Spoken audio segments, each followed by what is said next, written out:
Hello दोस्तों, आपका स्वागत है हमारे हिंदी हब के यूट्यूब चैनल में। तो दोस्तों, आज हम बात करने वाले हैं चंद्रधर शर्मा गुलेरी जी की प्रसिद्ध कहानी। उसने कहा था कि 60 अति महत्वपूर्ण वस्तुनिष्ठ प्रश्न।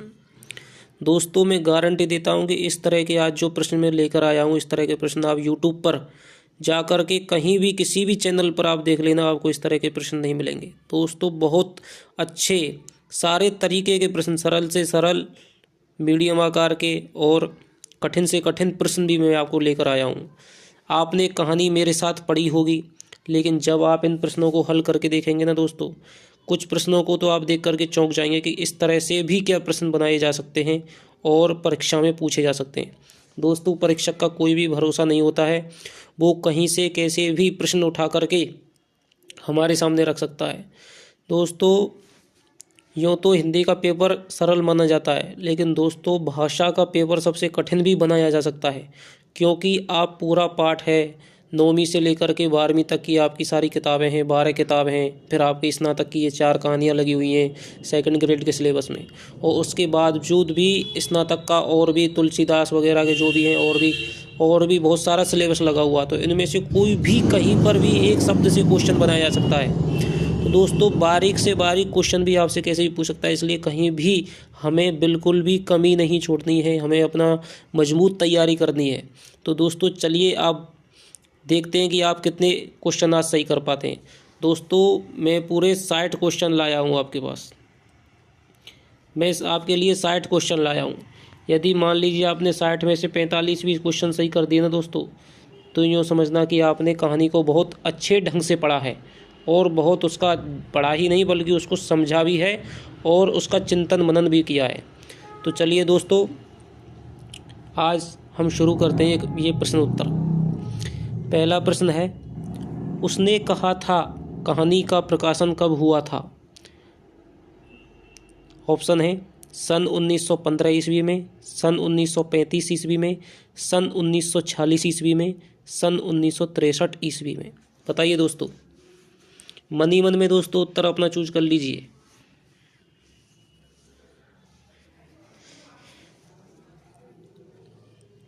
तो दोस्तों, इसका उत्तर है आपका सन 1915 ईस्वी में। दोस्तों, मैंने कहानी पढ़ाते समय आपको बताया था कि जो ये आपकी गुलेरी जी की कहानी है, ये आपकी गुलेरी जी की कहानी है, आपको मैंने बताया था गुलेरी जी की कहानी है, और 1915 में ये एक पत्रिका में प्रकाशित हुई थी। मैं उस पत्रिका का नाम अभी नहीं बताऊंगा, क्योंकि वो उस पत्रिका के नाम से संबंधित आगे क्वेश्चन एक आने वाला है। तो इन्होंने ये तीसरी इनकी कहानी थी ये महत्वपूर्ण, और इनकी बहुत बड़ी प्रसिद्ध रचना हुई थी, उसने कहा था, जो 1915 ईस्वी में क्या है उनकी प्रकाशित हुई थी। दोस्तों आगे चलते हैं। दोस्तों, चंद्रधर शर्मा गुलेरी जी की प्रथम कहानी है सुखमय जीवन, उसने कहा था, बुद्धू का कांटा, डाक बंगला। बताइए दोस्तों, गुलेरी जी की प्रथम कहानी कौन सी है? सुखमय जीवन, उसने कहा था, बुद्धू का कांटा, डाक बंगला। दोस्तों, मैं 90% गारंटी देता हूँ कि ज़्यादातर का उत्तर जो मान लीजिए बिल्कुल गलत माना होगा आपने। तो चलिए दोस्तों, मैं आपको इसका उत्तर बता देता हूँ। गुलेरी जी की दोस्तों प्रथम कहानी है डाक बंगला। अब आपने सोचा होगा भाई ये हम तो हमने पढ़ी नहीं, क्योंकि आपने दोस्तों जहाँ पर भी गुलेरी जी की कहानियों में जहाँ पर भी पढ़ा होगा, आपने पढ़ा होगा कि गुलेरी जी ने अपने जीवन में केवल 3 कहानियाँ लिखी थी दोस्तों।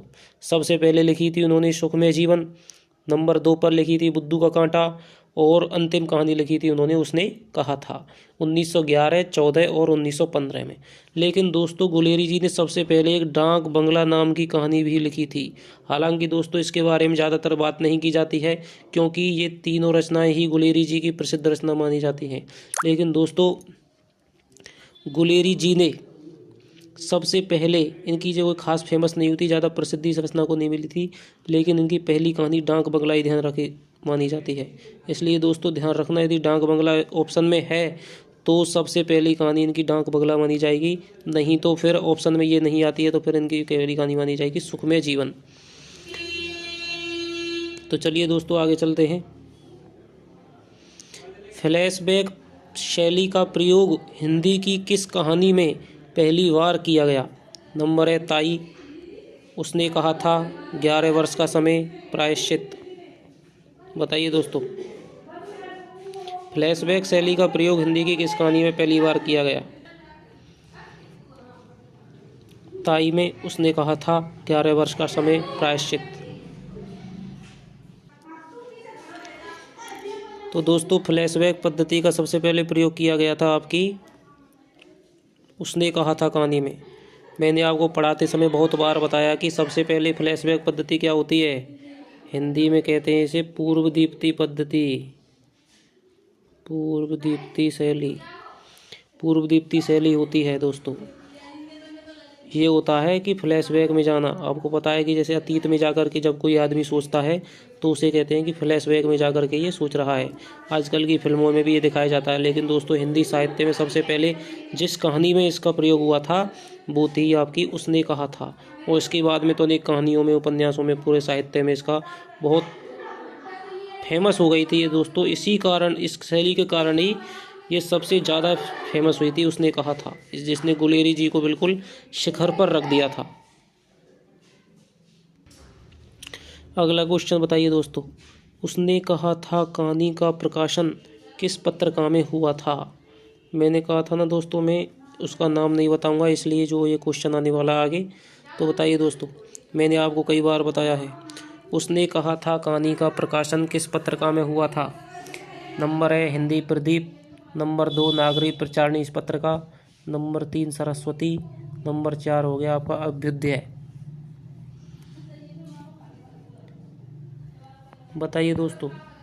तो दोस्तों मैंने आपको बताया था कि उसने कहा था नामक कहानी का प्रकाशन आपका हुआ था साहब जून 1915 में, जून 1915 में आपका प्रकाशन हुआ था, और ये हुआ था आपकी सरस्वती पत्रिका में, जिसके संपादक थे आपके MP द्विवेदी, MP द्विवेदी, यानी कि महावीर प्रसाद द्विवेदी, जो 1903 में इसके संपादक बने थे। जून 1915 में गुलेरी जी की कहानी सरस्वती पत्रिका में प्रकाशित हुई थी दोस्तों। अगले क्वेश्चन पर चलते हैं दोस्तों। उसने कहा था कहानी में लड़के लड़के की प्रथम मुलाकात होती है। उसने कहा था कहानी में लड़के लड़की की प्रथम मुलाकात कहाँ पर होती है? पटियाला में, लुधियाना में, अमृतसर में, होशियारपुर में दोस्तों। बताइए दोस्तों। जी तो आराम से, कोई बड़ा क्वेश्चन नहीं है, आराम से नॉर्मल क्वेश्चन है, आपको बता ही देंगे। आपको पता ही है कि कहानी के शुरुआत में यह आ जाता है कि अमृतसर के बम्बू काट वालों के बारे में लेखक ने जिक्र किया है, तो अमृतसर में उनकी मुलाकात होती है दोस्तों। आगे बताइए, उसने कहा था कहानी में लड़का दुकान पर क्या लेने आता है दोस्तों? बताइए दोस्तों। मिठाई, बड़ियाँ, पापड़, दही। तो क्या लेने आता है दोस्तों लड़का? दही लेने आता है दोस्तों। मामा के केसों को धोने के लिए, उसमें आया है कि मामा को केसों को धोने के लिए लड़का दही लेने जाता है, और लड़की क्या जाती है? रसोई के लिए बड़ियाँ लेने जाती है दोस्तों लड़की। तो इस तरह से आपका ये क्वेश्चन होगा दोस्तों। आगे चलते हैं दोस्तों। उसने कहा था कहानी में लड़का हमेशा लड़की से क्या पूछता है? तू कहाँ रहती है? तेरा नाम क्या है? तेरी कुड़माई हो गई? कुछ नहीं पूछता दोस्तों। दोस्तों बहुत ही आसान सा प्रश्न है ये, तो इसे लगता है सब जवाब दे देंगे इसका। तो दोस्तों इसका है, आपको पता है कि सबसे प्रसिद्ध संवाद है तेरी कुड़माई हो गई, यानी कि तेरी सगाई हो गई, ये हर बार उससे पूछता है। आगे चलते हैं दोस्तों। लैला सिंह के चरित्र की विशेषता नहीं है। देखिए दोस्तों, इस तरह से प्रश्न, ये नहीं कि आपने कहानी पढ़ लिया, उसमें से रट लिया, उसको वही आ जाएगा। समझ करके जो कहानी पढ़ लेगा वो तो करेगा, लेकिन थोड़ा सा भी यदि परीक्षक ने घुमा दिया आपके लिए प्रश्न, तो वहीं पर वो चित्त हो जाएगा। इसलिए कहानी को पढ़ने के साथ समझना है, और समझ करके चिंतन मनन करना है कि क्वेश्चन किस तरह से बनाया जा सकता है। एक ही पैराग्राफ से या एक ही लाइन से भाई सब 4 प्रकार के क्वेश्चन बन सकते हैं, तो बनाने वाला चाहिए। तो बताइए दोस्तों, लैला सिंह के चरित्र की विशेषता नहीं है वीरता की प्रतिमूर्ति। अब ये कहीं पर भी नहीं आया है कहानी में भाई, ऐसी ऐसी बातें। लेकिन दोस्तों समझदारी हिंदी भाषा का यही अर्थ है कि समझ करके पढ़ना, समझा करके पढ़ाना। और चिंतन मनन करना और फिर उत्तर देना। बताइए दोस्तों, लैला सिंह के चरित्र की विशेषता कौन सी नहीं है? वीरता की प्रतिमूर्ति, बुद्धिमान, आदर्श प्रेमी और पराजित मनोवृत्ति वाला। जल्दी छांटिए दोस्तों।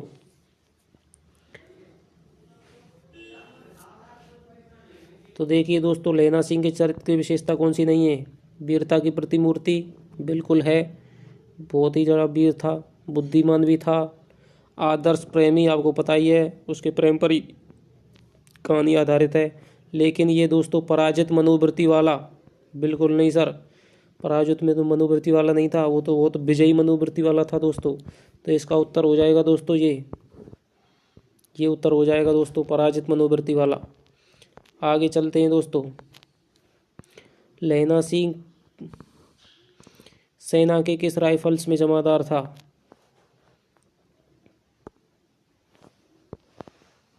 बताइए दोस्तों, लैला सिंह सेना के किस राइफल्स में जमादार था? नंबर 77,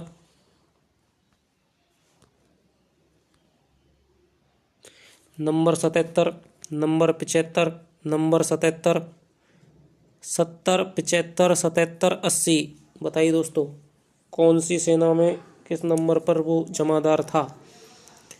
तो दोस्तों हमारा लैला सिंह था, आपको बता दूं 77 नंबर पर जमादार था। ये कोई ज़्यादा टफ क्वेश्चन नहीं है। 10 नहीं 10 लाख, एक एक अकालिया सिख 1.25 लाख के बराबर होता है, चले जाओ। यह कथन किसका है? लैला सिंह का, वजीरा सिंह का, हजारा सिंह का, बोधा सिंह का। बताइए दोस्तों, इस तरह से संवादों के ज़्यादातर क्वेश्चन पूछे जाएंगे। ध्यान रखना दोस्तों, जो अच्छी अच्छी लाइन आती हैं, जो अच्छा संवाद होता है और शॉर्ट होता है, उसको बहुत ही फोकस रखना पड़ता है। या कोई ऐसी उक्ति कही जाती है, कोई कहावत या लोकोक्ति से संबंधित या कोई बहुत विशेष तरह की बात कही जाती है, तो उसको बहुत ध्यान रखना। ऐसे संवाद ज़्यादातर पूछे जाते हैं परीक्षाओं में। 10 नहीं 10 लाख, एक एक अकाली ऐसे 1.25 लाख के बराबर होता है, चले जाओ। यह कथन किसका है दोस्तों? तो दोस्तों यह कथन है हमारे लैला सिंह का। जब आपको पता है कि जब जर्मन सैनिक, जब जो जर्मन है वो लेफ्टिनेंट साहब के वेश में आ जाता है, और जो हजारा सिंह है वो क्या है सेना को लेकर के जाता है, तो वो जो कहता है यहाँ पर तो आप 10 ही हैं, हम कैसे चले जाएँ? तब लैला सिंह कहता है कि 10 नहीं हम 10 लाख हैं, और एक एक अकाली सिक्का है वो तो 1.25 लाख के बराबर होता है। और आपको पता है गोविंद सिंह ने भी कहा है कि 1.25 लाख से एक लड़ाऊँ तब गोविंद सिंह नाम कहाऊँ। तो इसका उत्तर हो जाएगा दोस्तों लैला सिंह। आगे चलते हैं दोस्तों। सूबेदारनी के पुत्र का क्या नाम था? बताइए दोस्तों, सूबेदारनी के पुत्र का क्या नाम था? दिलावर सिंह, प्रीतम सिंह, कीरत सिंह, बोध सिंह। बताइए दोस्तों, नॉर्मल क्वेश्चन है, आपको पता ही होगा, सबको पता होगा इसका। तो दोस्तों सूबेदारनी के पुत्र का नाम था बोध सिंह। आगे चलते हैं दोस्तों। हट जा जीणे जोगिए, हट जा कर्मा वालिए, हट जा पुत्तों को प्यारिए। ये गलत आ गया दोस्तों इसमें। हट जा पुत्तों प्यारिए, बच जा लंबी वालिए, यह वचनावली किसकी है? बड़े बड़े शहर के गाड़ी वालों की, सिपाहियों की, अमृतसर बम्बू काट वालों की, दुकान वालों की। बताइए दोस्तों, कहानी के शुरुआत में ही आया था। और अपने उत्तरों को एक जगह पर लिखते जाना कि हमने कितने क्वेश्चन, और उससे आप अंदाज़ा लगा लेंगे कि आपने किस तरह से कहानी को पढ़ा है दोस्तों। तो दोस्तों ये वचनावली है आपकी अमृतसर के बम्बू काट वालों की। शुरुआत में ही आया है, लेखक कहता है कि भाई इनकी शुरुआत में ही लेखक इनके बारे में कहता है कि भाई जो और शहरों की जो गाड़ी वाले हैं वे तो क्या है ऐसी बाणी बोलते हैं, कोड़ों की तरह उनकी पीठ चल जाती है जिससे। लेकिन जो अमृतसर के जो बम्बू काट वाले तांगे वाले हैं, ये बहुत ही मतलब प्यारी जबान बोलते हैं। यदि कोई बुढ़िया है वो रास्ते पर आ जाए तो उससे कहेंगे हट जा जीणे जोगिए, तो जीणे योग्य है, कर्मा वालिए, हट जा पुत्ता प्यारिए, बच जा लंबे वालिए। इस तरह की ये वचनावली का प्रयोग करते हैं। आगे चलते हैं दोस्तों। उसने कहा था कहानी का कथानक कितने वर्ष की अवधि को घेरे हुए है? बताइए दोस्तों, इस क्वेश्चन को हर कोई नहीं बता सकता। जो इस क्वेश्चन को बता जाएगा ना दोस्तों, उसका मान लीजिए कि उसने बहुत ही ध्यान से कहानी को पढ़ा है, बहुत ही ध्यान से कहानी को पढ़ा है। उसने कहा था कहानी का कथानक कितने वर्ष की अवधि को घेरे हुए है? 15 वर्ष, 20 वर्ष, 25 वर्ष और 30 वर्ष। बताइए दोस्तों।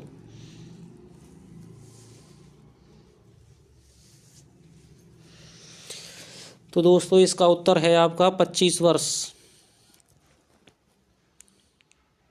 क्योंकि आपको पता है जब लहना सिंह है जो युद्ध के बाद में अब बोधा सिंह और हजारा सिंह को भेज देता है गाड़ियों में, उसके बाद जो उसे गोली लग जाती है तो वो फ्लैशबैक में जाता है। तो वहाँ पर एक बात आती है कि 25 वर्ष पुरानी स्मृतियों में लहना सिंह चला जाता है, तो वहाँ पर ये कथन आता है दोस्तों। तो इस तरह 25 वर्ष पुरानी और उससे पहले उसकी उम्र थी 12। यदि मान लीजिए कहानी में इस तरह से क्वेश्चन आ जाए कि भाई लहना सिंह युद्ध में मरते समय जो मृत्यु को प्राप्त हुआ था उस समय लहना सिंह की उम्र क्या थी, तो दोस्तों 12 साल तो पहले हो गई और प्लस 25 साल पुरानी स्मृतियों में जा रहा है तो 25 ये हो गई, तो आपकी टोटल उम्र हो गई 37 वर्ष। तो दोस्तों मृत्यु के समय लहना सिंह की उम्र थी 37। यदि मेरे लिए पेपर बनाने के लिए दिया जाता ना तो मैं इस क्वेश्चन को बनाता दोस्तों, 37 वर्ष। जाड़ा क्या है, मौत है और निमोनिया से मरने वालों को मुरब्बे नहीं मिला करते, यह कथन किसका है बताइए दोस्तों। मान सिंह का, लहना सिंह का, वजीरा सिंह का, बोधा सिंह का, बताइए दोस्तों, जल्दी से बताइए दोस्तों किसका कथन है। जाड़ा क्या है, मौत है और निमोनिया से मरने वालों को मुरब्बे नहीं मिलते। बहुत ही खतरनाक संवाद है भाई साहब दोस्तों, ये बहुत ही खतरनाक कथन है, ध्यान रख लीजिए इसको। तो ये कथन है आपका सर लहना सिंह का। लहना सिंह का जब क्या है वो युद्ध दूसरे भाग में जब युद्ध की शुरुआत की बात आती है वहाँ की पता चलता है कि यहाँ भीषण सर्दी है, तब वो कहता है कि भाई जाड़ा क्या है, मौत है, निमोनिया से मरने वालों को मुरब्बे नहीं मिला करते। यदि मान लीजिए किसी को निमोनिया हो जाए मुरब्बे देंगे तो मुरब्बा तो और ठंड करता है और ठंड से निमोनिया होता है तो और ज़्यादा, इसलिए निमोनिया वालों को मुरब्बे नहीं मिलते। इस तरह की बात कहता है दोस्तों। अब आगे चलते हैं दोस्तों। उसी फिरंगी मेम के बाग में मखमल की सी हरी घास है, फल और दूध की वर्षा कर देती है, लाख कहते हैं दाम नहीं लेती, कहती है तुम राजा हो, मेरे मुल्क को बचाने आए हो। यह कथन किस कहानी का है दोस्तों। इस तरह से तो ये दोस्तों ये बहुत ही सरल क्वेश्चन बन जाएगा। इस तरह से तो आपको पता है, ये बिल्कुल आपको पता है कि उसने कहा था कहानी चल रही है तो ये कथन उसने कहा था कहानी का है। लेकिन पेपर में जैसे ही ये कथन आ जाएगा कि यह कथन किस कहानी का है तो दोस्तों आपके लिए यह मीडियम बन जाएगा। और इसी को भाई साहब यदि कठिन क्वेश्चन बनाया जाए तो यह पूछा जा सकता है कि यह कथन किसने कहा, यह संवाद कहानी के किस पात्र का है दोस्तों, बताइए दोस्तों। यह कथन कहानी के किस पात्र का है, तो भाई साहब यह कथन है आपका वजीरा सिंह का।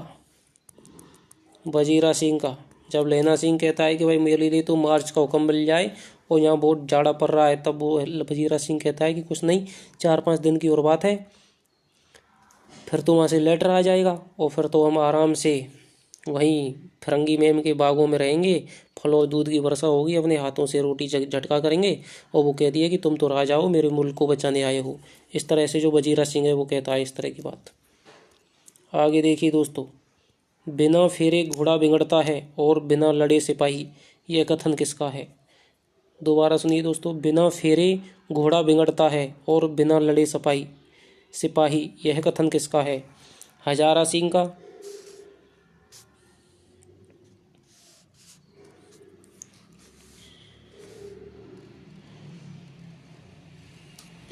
बोधा सिंह का, लहना सिंह का, कीरत सिंह का, बताइए दोस्तों यह कथन किसका है। हजारा सिंह का, बोधा सिंह का, लहना सिंह का, कीरत सिंह का। तो दोस्तों आपको पता ही है ये कथन है आपका लहना सिंह का। लहना सिंह का कथन है दोस्तों। आगे चलते हैं दोस्तों। और ये कब कहता है कि जब कहता है कि भाई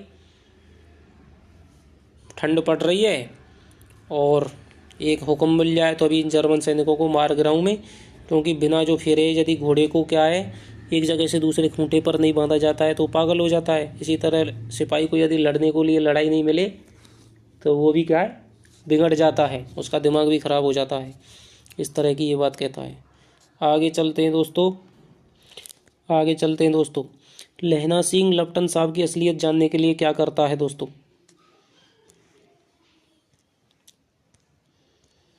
जगाधारी जिले में शिकार करने जाने की बात करता है, खानसामा अब्दुल्ला के मंदिर में जल चढ़ाने की बात कहता है, नील गाय के शिकार की बात करता है, या उपयुक्त सभी बताइए दोस्तों।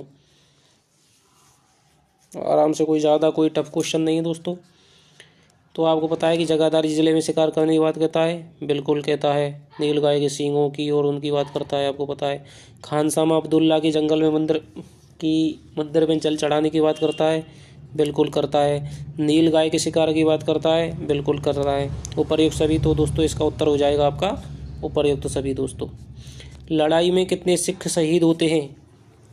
10, 12, 15, 18। बताइए दोस्तों, लड़ाई में कितने सिख शहीद होते हैं?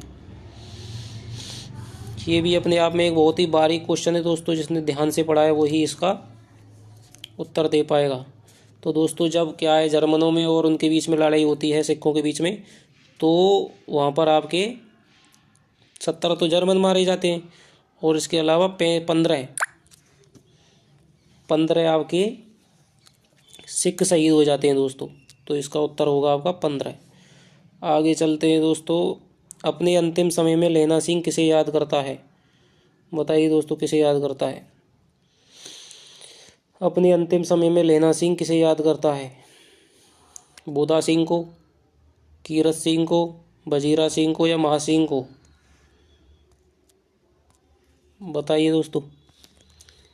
तो दोस्तों, अपने अंतिम समय में जब लैला सिंह है वजीरा सिंह की गोदी में बैठा होता है, तो उस समय वो अपने भाई कीरत सिंह को याद करता है। आम के पेड़ की छाया होगी, वो भतीजे की उम्र है, जब ये भतीजा पैदा हुआ था उसी साल आम का पेड़ लगाया था, दोनों चाचा भतीजे आम बैठ कर खाएंगे, ऐसी ऐसी तरह की वो बात कहता है दोस्तों।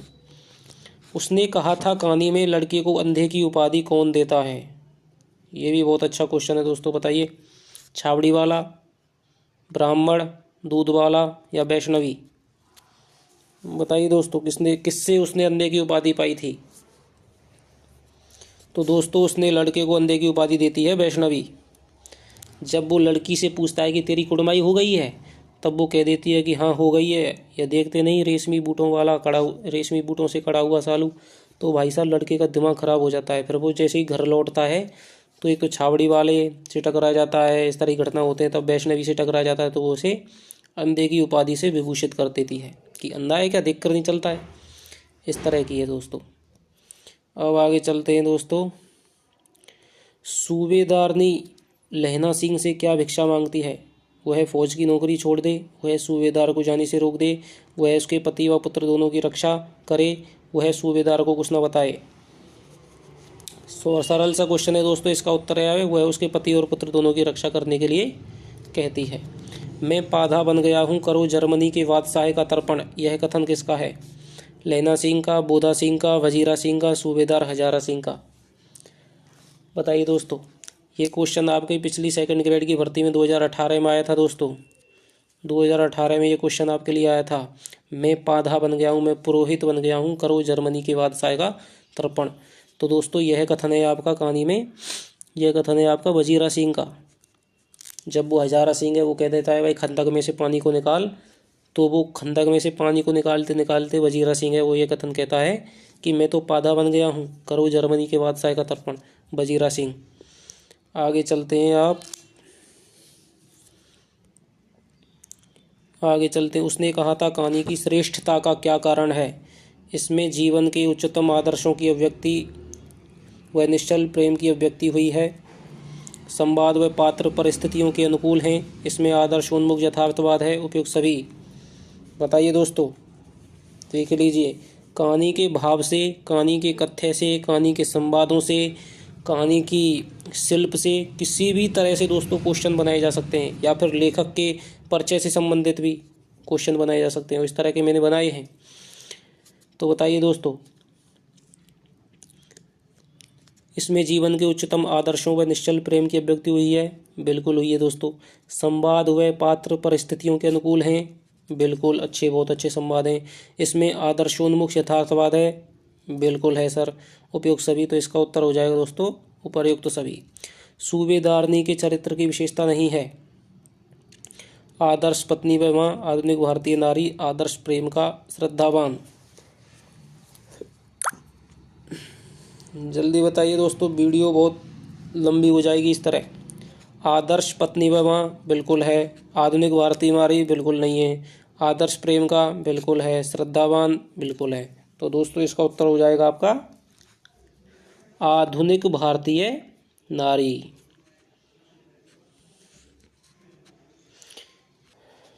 आगे चलते हैं दोस्तों। उसने कहा था कहानी का मूल स्वर है निश्चल व पवित्र प्रेम की अभिव्यक्ति, आधुनिक अकेलेपन संतरास की अभिव्यक्ति, स्त्री पुरुष संबंधों की व्याख्या, वासना में प्रेम का चित्रण। बताइए दोस्तों इसका उत्तर क्या है। निश्चल व पवित्र प्रेम की अभिव्यक्ति बिल्कुल सही है। आधुनिक अकेलेपन संतरास की नहीं। स्त्री पुरुष संबंधों की व्याख्या बिल्कुल नहीं।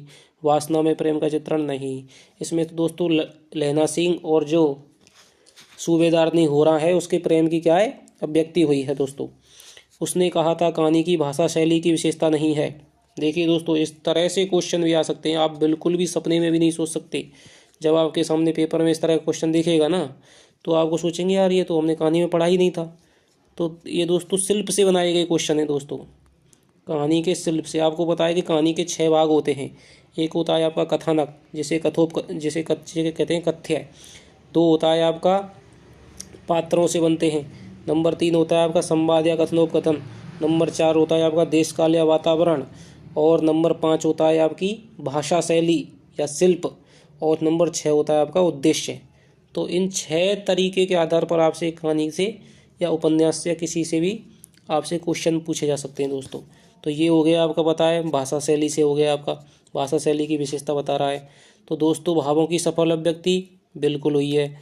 लाक्षणिकता बिल्कुल हुई है। अब ये जो संवाद आया था कि मैं पादा बन गया हूँ, इसमें लाक्षणिकता है। चित्रात्मकता आपने बताया कि शुरू से जैसे ही हम कहानी पढ़ते हैं वो अंत तक हमारे सामने एक बिल्कुल भी एक फिल्म की तरह चलती है कहानी, तो इसमें क्या है बिल्कुल चित्रात्मकता है। लेकिन दोस्तों प्रतीकात्मकता इसमें नहीं दिखाई देती है।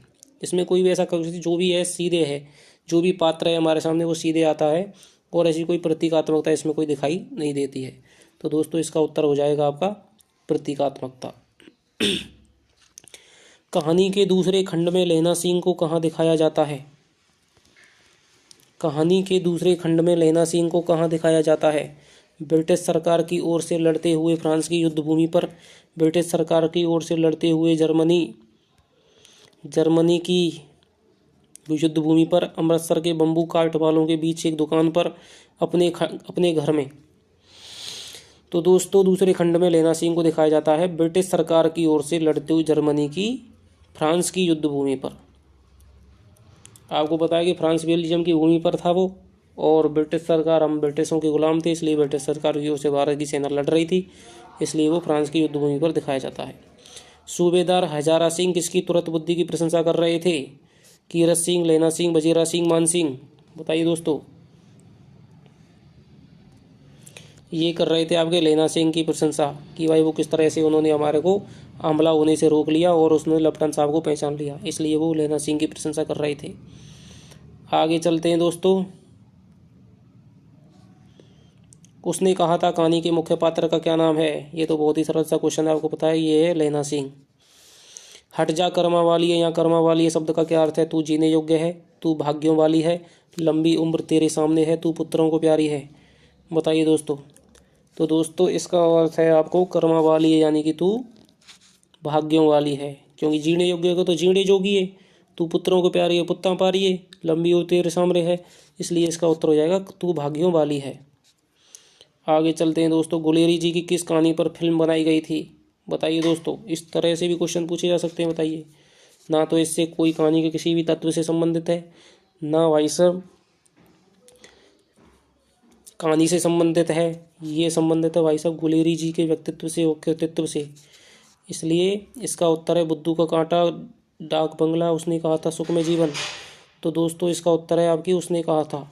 गुलेरी जी की इस कहानी पर ही आपके लिए फिल्म बनाई गई है, आप उस फिल्म को जाकर के यूट्यूब पर देख सकते हैं। लेकिन दोस्तों जो आनंद इस कहानी को पढ़ने में आता है ना वो उस फिल्म को देखने में नहीं आता, लेकिन फिर भी फिल्म अच्छी है। आप यदि समय मिलता है, आपको यदि देखनी है तो आप एक बार जाकर जरूर देख सकते हैं।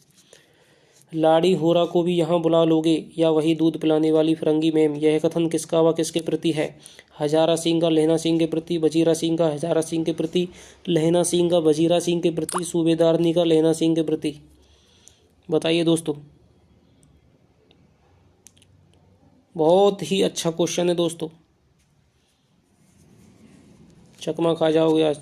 जो इसको बता दें, जो मान लीजिए उसकी बहुत अच्छी तरह से उसने कहानी पढ़ी है दोस्तों, बहुत अच्छी उसकी तैयारी चल रही है, उसे बिल्कुल भी टेंशन लेने की ज़रूरत नहीं है। इससे बड़े क्वेश्चन आपके सेकंड ग्रेड की भर्ती में नहीं आ सकते दोस्तों।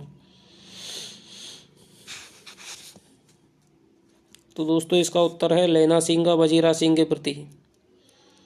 जब वो बात करते हैं कि भाई फरंगी मैम के बागों में जाएंगे और वहीं पर अपने हाथों से रोटी करा करेंगे, तो वो कहता है वो कहता है कि भाई ये युद्ध हो जाए। वजीरा सिंह कहता है कि ये तो युद्ध हो जाए और आराम से मैं तो यहीं ज़मीन ले लूँगा और यहीं पर भी मैं बाग लगा लूँगा आराम से और यहीं आराम से मस्त रहूँगा। लेकिन फिर लैना सिंह कहता है कि भाई बाग लगा लोगे पर लाड़ी हो रहा हुआ बुला लो, अपनी पत्नी को भी बुला लोगे, या फिर उस फरंगी मैम से ही, या उसी से वही कि वही तुमको खिलाती पिलाती रहेगी। इस तरह की वो बात कहता है।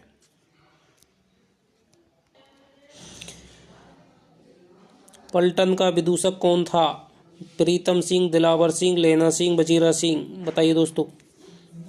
दोस्तों ये आराम से कोई इतना बड़ा क्वेश्चन नहीं है ये। इसका आपको पता है कि आया था कि वजीरा सिंह पलटन का विदूषक था। लैना सिंह सूबेदार को वापस बुलाने के लिए किसे भेजता है? बताइए दोस्तों। वजीरा सिंह, बोधा सिंह, कीरत सिंह, मान सिंह। तो दोस्तों मान सिंह तो इस कहानी में कोई पात्र है ही नहीं, मान सिंह तो कोई है ही नहीं। कीरत सिंह भी युद्ध की भूमि पर नहीं है। बोधा सिंह बीमार पड़ा था, इसलिए वो वजीरा सिंह को भेजता है। तो इसका उत्तर है वजीरा सिंह। वजीरा सिंह पानी पिला दे, यह किसका कथन है? बताइए दोस्तों किसका कथन है? ये कथन है आपका लैना सिंह को। लैना सिंह को जब गोली लग जाती है तो वो वजीरा सिंह की गोदी में पड़ा होता, तब ये कथन कहता है कि पानी पिला दे। लैना सिंह के अंतिम समय में उसके पास कौन था? बोधा सिंह, वजीरा सिंह, कीरत सिंह, कोई नहीं। तो आपको पता है बोधा सिंह की गोदी में लेटा हुआ, तो उसके पास साथ था बोधा सिंह। कीरत सिंह कौन था? लैना सिंह का छोटा भाई, लैना सिंह का दोस्त, लैना सिंह का भतीजा, लैना सिंह का पिता।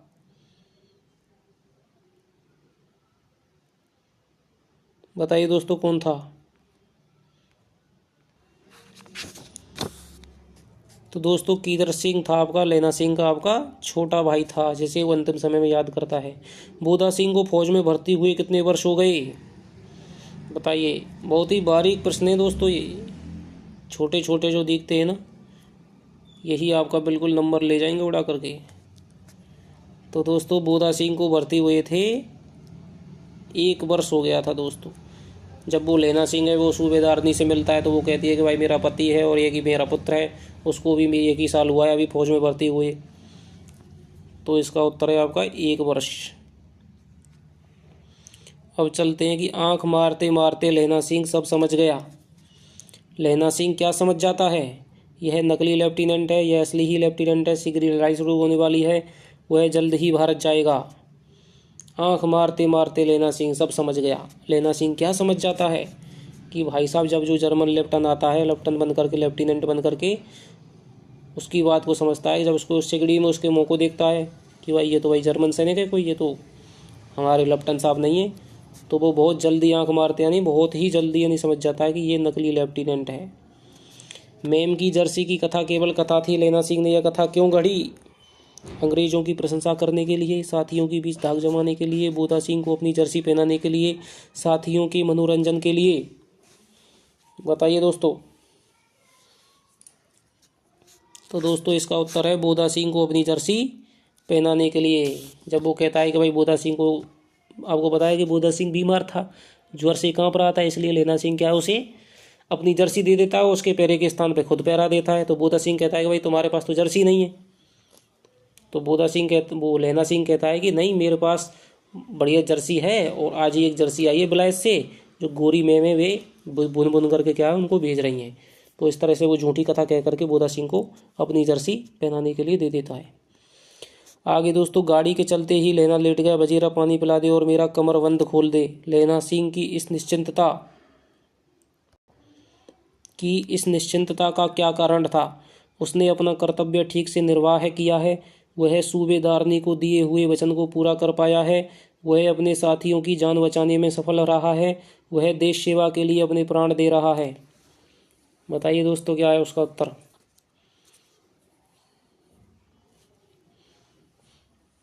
कि अपने अंतिम समय में लैला सिंह कहता है कि भाई मेरा कमरबंद खोल दे और मुझको वजीरा पानी पिला दे, कि एक निश्चिंत भाव से कहता है लैला सिंह। तो उसकी इस निश्चिंतता का कारण क्या था?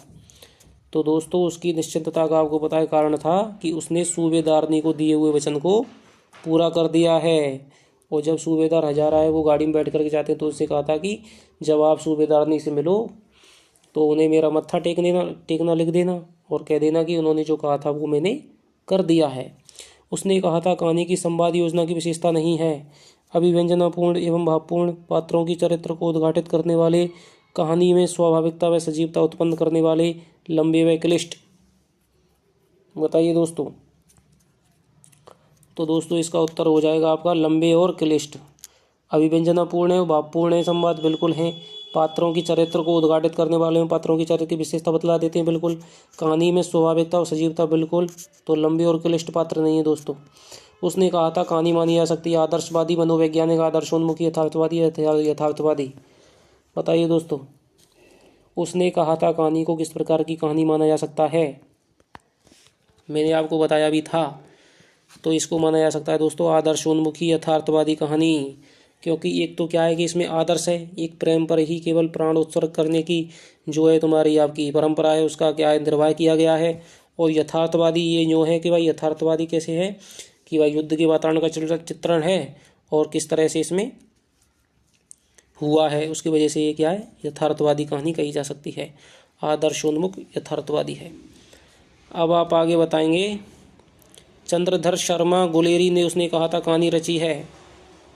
देख लीजिए वातावरण से संबंधित आ गया क्वेश्चन आपका, देश काल वातावरण से। तो कहानी के 6 तत्व हैं उनसे संबंधित क्वेश्चन बन सकते हैं और एक आपका लेखक के व्यक्तित्व के ऊपर और कृतित्व के ऊपर क्वेश्चन बन सकते हैं। चंद्रधर शर्मा गुलेरी ने उसने कहा था कहानी रची है प्रथम विश्व युद्ध की पृष्ठभूमि पर, द्वितीय विश्व युद्ध की पृष्ठभूमि पर, भारत पाकिस्तान युद्ध की पृष्ठभूमि पर, भारत चीन युद्ध की पृष्ठभूमि पर। तो दोस्तों इसका आसान सा उत्तर है कि इसमें पहले यह आया है कि प्रथम विश्व युद्ध की पृष्ठभूमि पर, क्योंकि आपको पता है कि इस कहानी 1915 में लिखी गई थी। 1915 में क्या चल रहा था? प्रथम विश्व युद्ध चल रहा था। उसने कहा था कहानी कितने भागों में बटी हुई है? बताइए दोस्तों कितने भागों में बटी हुई है? तो दोस्तों ये कहानी बटी हुई है आपकी 5 भागों में, 5 खंडों में ये कहानी आपकी बटी हुई है, ध्यान रखना। लप्टन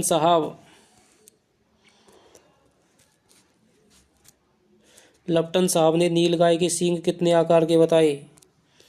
बताइए दोस्तों 2 foot 4 inch, 4 foot 2 inch, 4 foot 6 inch, 6 foot 4 inch.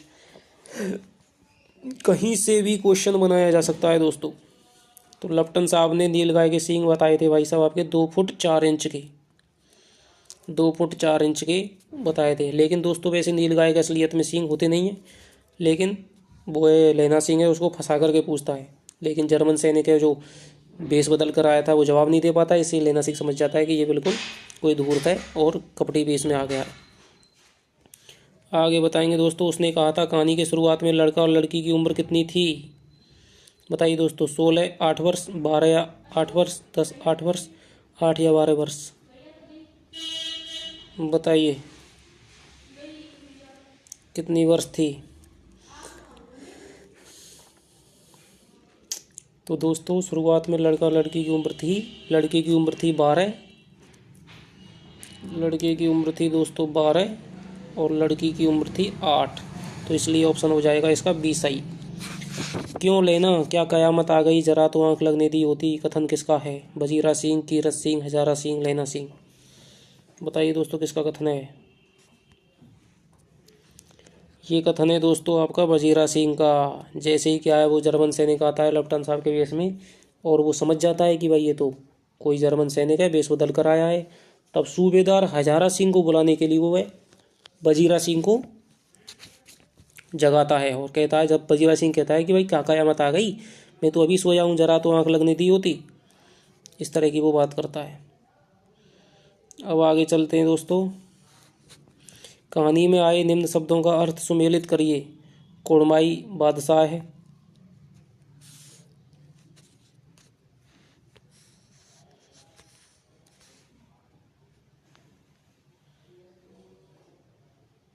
बाछा सगाई, पाधा अंदर का घर, ओबरी पुरोहित। बताइए दोस्तों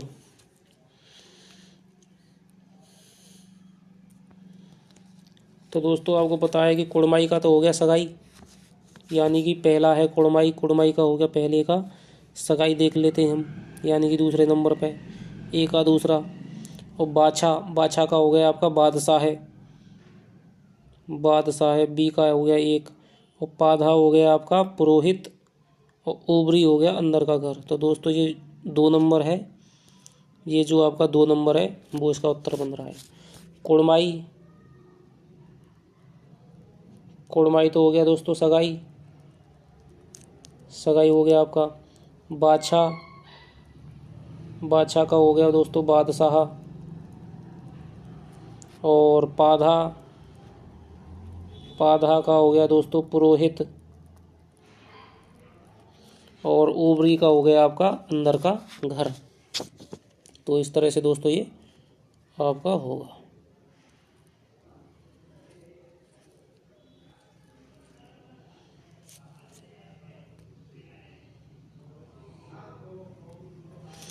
गुलेरी जी ने किस पत्र का संपादन किया? चंद्रालोचक, आलोचक, समालोचक, साहित्यालोचक। बताइए दोस्तों, किस पत्र का संपादन किया? चंद्रालोचक, आलोचक, समालोचक, साहित्यालोचक। तो दोस्तों गुलेरी जी ने संपादन किया था। ये अब आप देख लीजिए, ये उनके व्यक्तित्व और कृतित्व से संबंधित है आपका। तो उन्होंने पत्र का संपादन किया था, समालोचक पत्र का संपादन किया था। अब आगे चलते हैं। उसने कहा था कहानी के बारे में कौन सा कथन सत्य नहीं है? बताइए। बहुत ही धांसू क्वेश्चन है दोस्तों, एक ही क्वेश्चन में 4 क्वेश्चन हैं। देखिए, कौन सा कथन सत्य नहीं है, यानी कि असत्य पूछ रहा है, कौन सा कथन असत्य है। उसने कहा था कहानी हिंदी साहित्य की पूर्वदीप्ति शैली की प्रथम यथार्थवादी कहानी है। उसने कहा था कहानी के लेखक चंद्रधर शर्मा गुलेरी हैं। यह कहानी 1914 ईस्वी में प्रथम बार विशाल भारत पत्रिका में प्रकाशित हुई थी।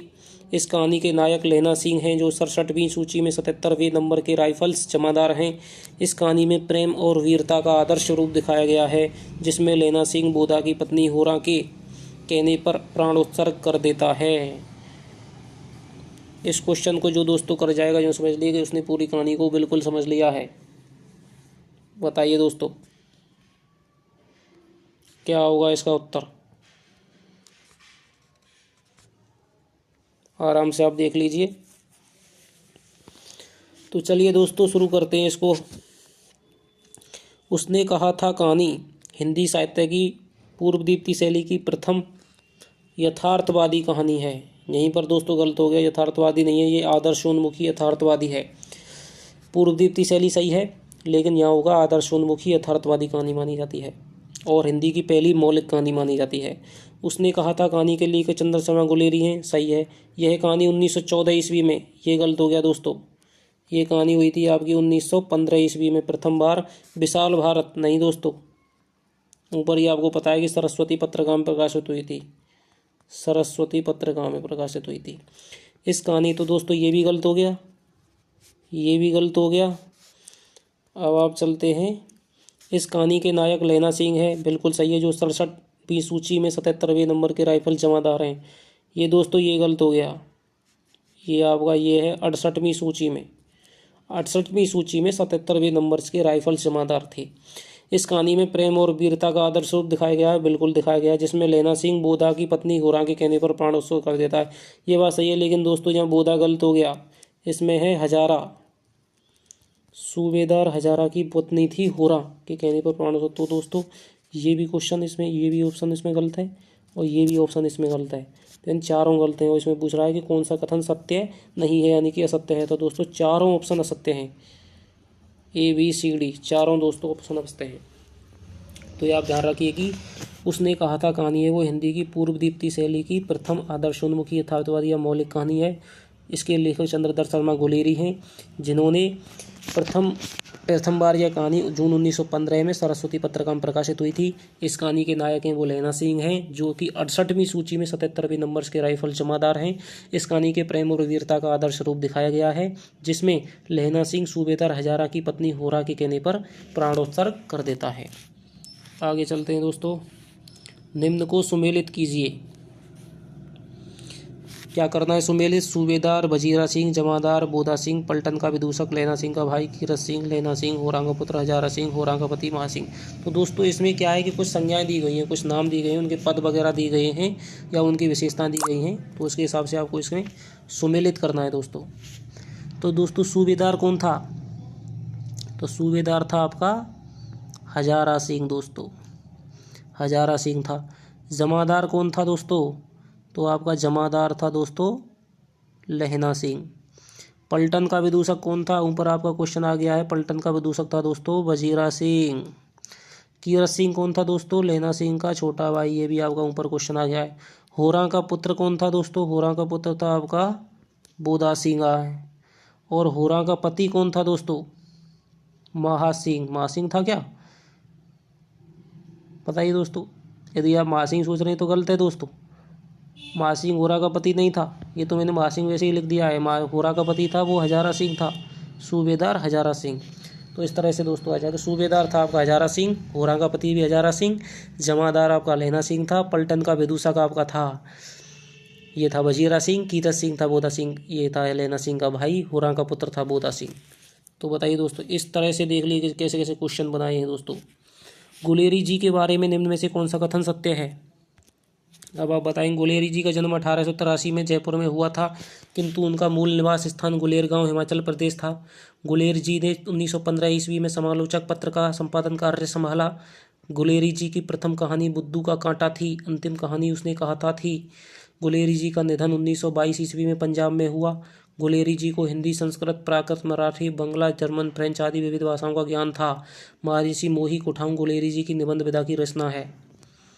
बताइए दोस्तों, इनमें से कौन सा कथन सत्य है या कौन कौन से कथन सत्य हैं? बताइए दोस्तों, मन ही मन में सोच लीजिए। ये है आपके लेखक के व्यक्तित्व से इस तरह के क्वेश्चन आपका बन सकता है।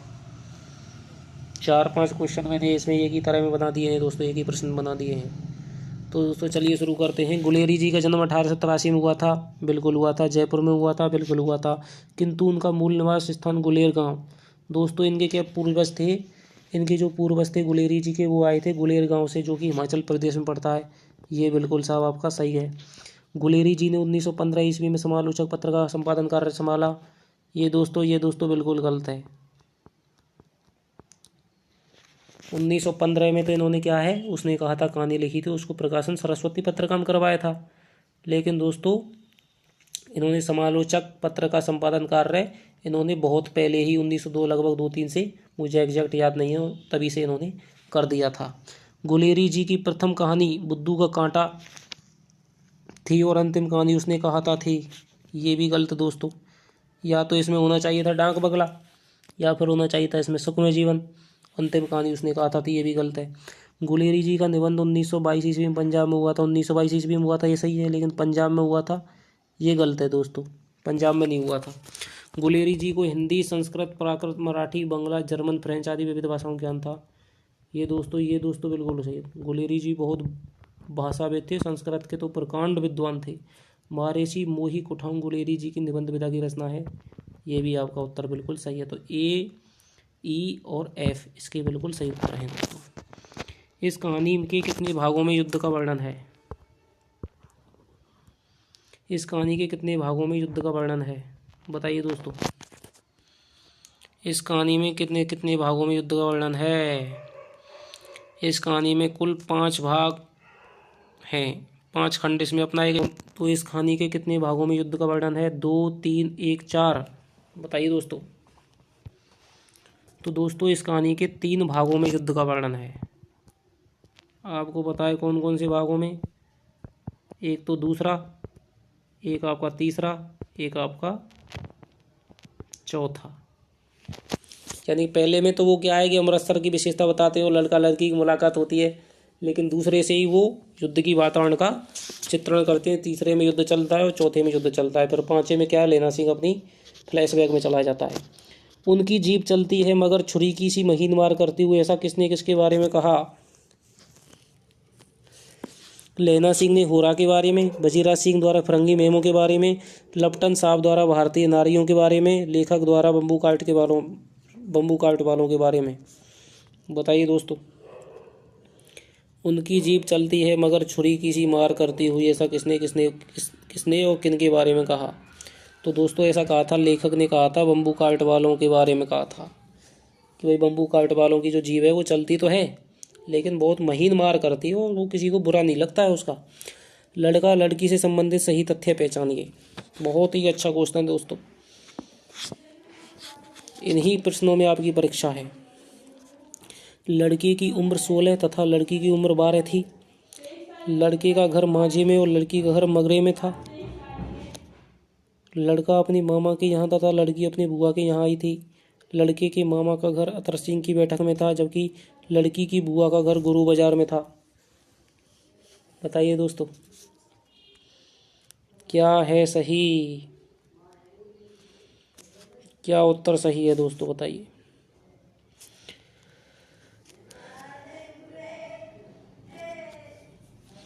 तो दोस्तों लड़के की उम्र है वो तो 16 वर्ष थी, लड़की की उम्र 12 वर्ष थी। ये गलत है क्योंकि लड़की की उम्र तो थी 8 वर्ष और लड़के की उम्र थी 12 वर्ष, यानी कि लड़के की उम्र तो 12 वर्ष होनी चाहिए थी 16 की जगह और लड़की की उम्र 8 वर्ष होनी चाहिए थी। लड़के का घर मांझे में और लड़की का घर मगरे में था।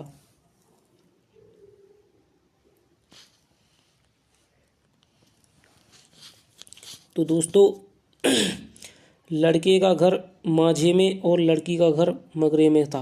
तो वो क्या है कि जैसे लड़की मिलते हैं वो कहती है यहाँ क्या रहती है, बोले मगरे में, और तुम कि मैं यहाँ मांझे में रहता हूँ, तू यहाँ क्या रहती है।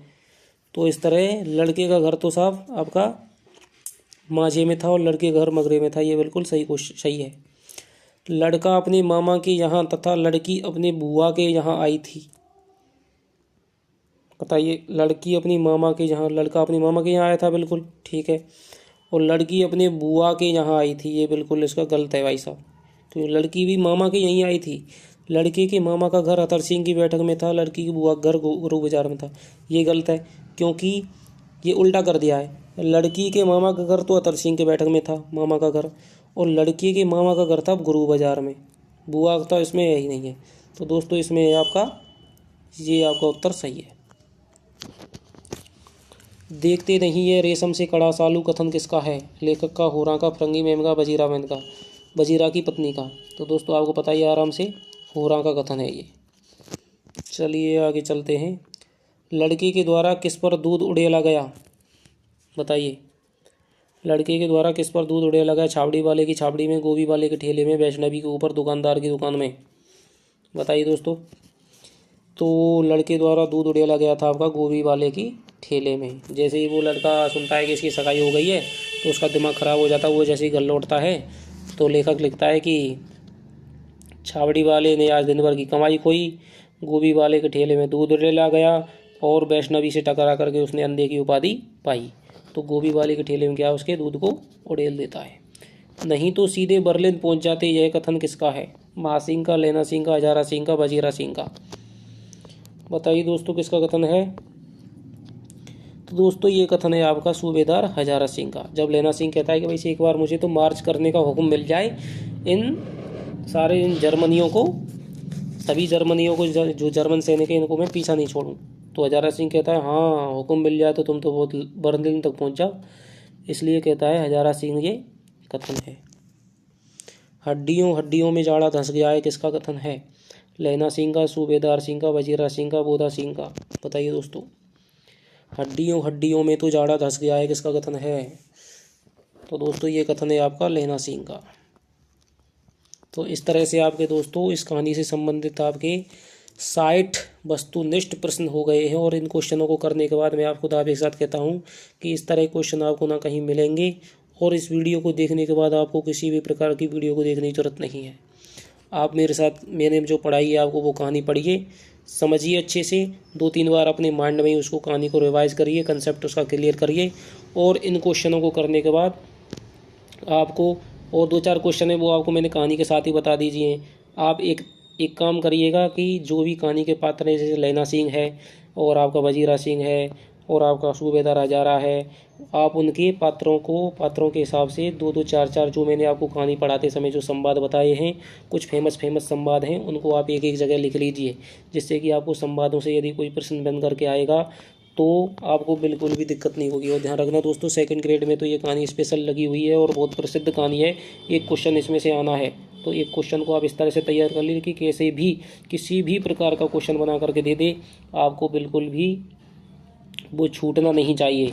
इस तरह से दोस्तों हमारे ये प्रश्न समाप्त होते हैं। और आपसे एक निवेदन करना चाहता हूँ, यदि आपने हमारे चैनल को सब्सक्राइब नहीं किया है तो हमारे चैनल को सब्सक्राइब करें और बेल आइकन को दबाएं। इसी तरह से आप हमारे साथ बने रहिएगा, हमें सपोर्ट कीजिएगा। हम इसी तरह से हिंदी साहित्य से संबंधित वीडियोज आपके लिए लाते रहेंगे। इस वीडियो में बने रहने के लिए आपका बहुत बहुत धन्यवाद। आपका दिन शुभ हो। जय हिंद, जय भारत।